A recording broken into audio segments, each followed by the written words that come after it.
Hayi njalo. Ayijiki-ke uma isinje.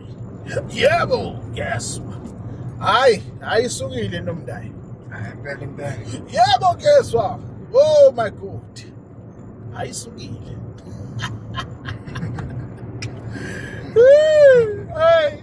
Hayi angihle ngiyalinganisa. Ufuna ngikhulume ngani namhlanje?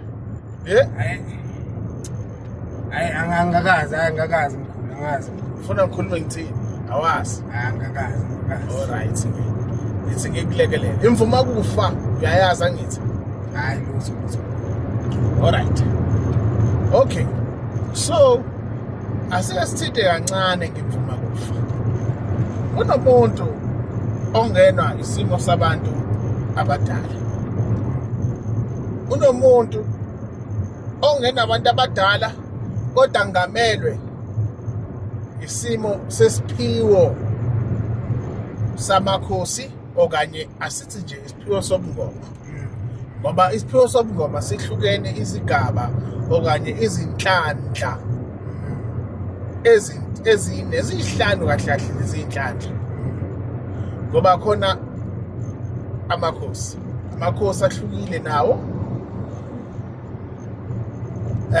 Bese sikhuluma ngomnguni.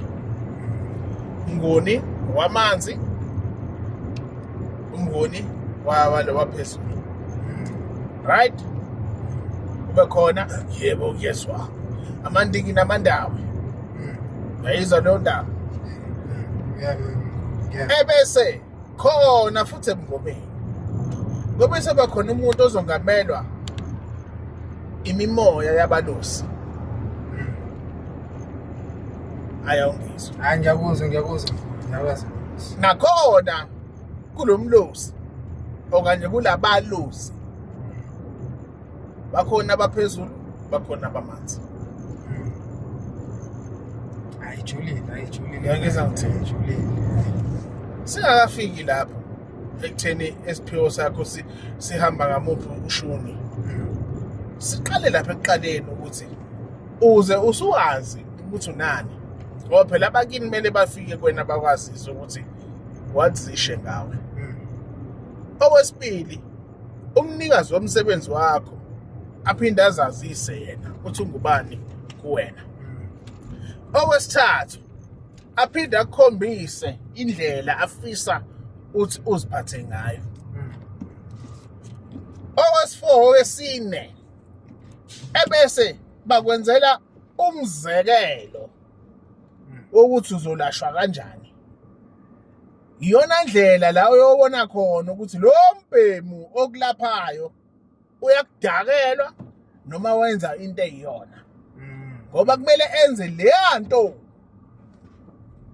okhonjiswe abanikazi bomsebenzi wakho. Uma kumele kube izinkambi okumele uwenzelwe zona. Khona umuntu omiselwayo bese kuyaphela. Khona umuntu omele amiselwe awashaya. Khona omunye futhi okumele mayeqeda ukumiselwa angeniswe kuqala kwisimo sentwaso afundiswe in the physical, because imisebenzi yakhe eminingi leyo muntu vele uyoyenza in the physical. Imisebenzi yakhe eminingi leyo muntu uyoyenza ngokwesimo somzimba.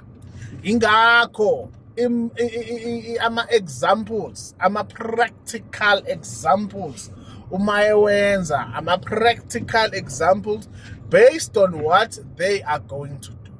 Hence, uyohlala ungizwa ngithi, angeke ulaphe into wena ongadlulanga kuyona. Amanga lawo. Ngoba kumele ulaphe into wena odlule kuyona. Hlale ngisho ukuthi angeke ngikumisele mina into mina engingayazi. Impela futhi. Into engekho nje leyo. Ngizwa kanjani? Ngiyayizwa leyo nto. Ngoba kumele ngithi mangikumisela ngiyazi khehla lapho ukuthi yini ezowenzeka kuwe.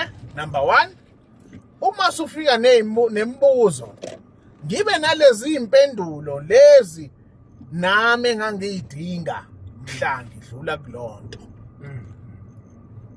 Impela. Right. Before na-ke sifinyelele kuzo lonke lezo gaba yonke into engiyikhulumayo ise last stage. Angafila ekuqaleni. Ya ngiyezwa. Kunento ekumele uyenze kuqala before labantu bakhulume. Wake wezwa ngalento ekuthiwa ukuvuma idlozi. Yeah, sengiyezwa impela. Good shot. And then masulivumile. And then you guys talk because kumele bakutshele uthi lalela mntanami awufani nabanye abantwana. Wena kulo mhlaba uzokwenza lokho nalokho nalokho kumele kusho bani idlozi lakho. Yena lo muntu ongibese. Yebo. Ebese uyabuza nawe uthi okay angithi uzobuthukile isikhathi esiningi makwenzeka lento usuke ungazi othukile unovalo yonke leyo nto ingakho bakubuze ukuthi uyayivuma yini na. Angazi noma ngisahamba nawe wena. Hayi sihambe endaweni Uyakhumula wasenze njengawe example yakho. Uyakhumula ufika day 1. Mangithi kuwe angeke ngize ngikhulume lutho singakhulumile nabantu bakini.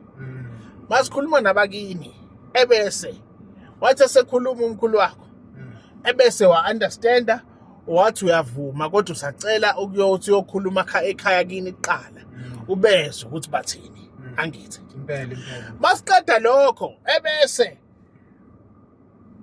babuya unalento ukuthi ngeke ngikhuluma indaba zakho wabuya ke washo ukuthi okay kusiwa kanje nani babuya nomndeni wakho aphinde futhi sabakhulumisa phambi komndeni wakho saphinde sayithola futhi impendulo efanayo ebese kwayima ethi umkhulu wakho ke cela ungenzela lokho nalokho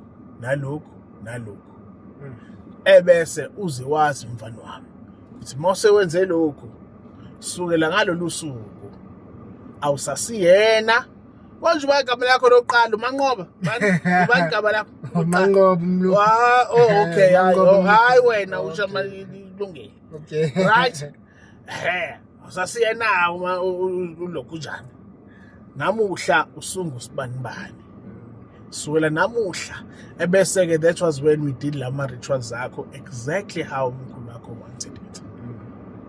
Why? Because you are now leaving uManqoba and becoming the prodigy of ikhehla lakho. Hayi sebezonginika Hayi bye bye sesikhulume kakhulu niphile njalo ngiyezwa.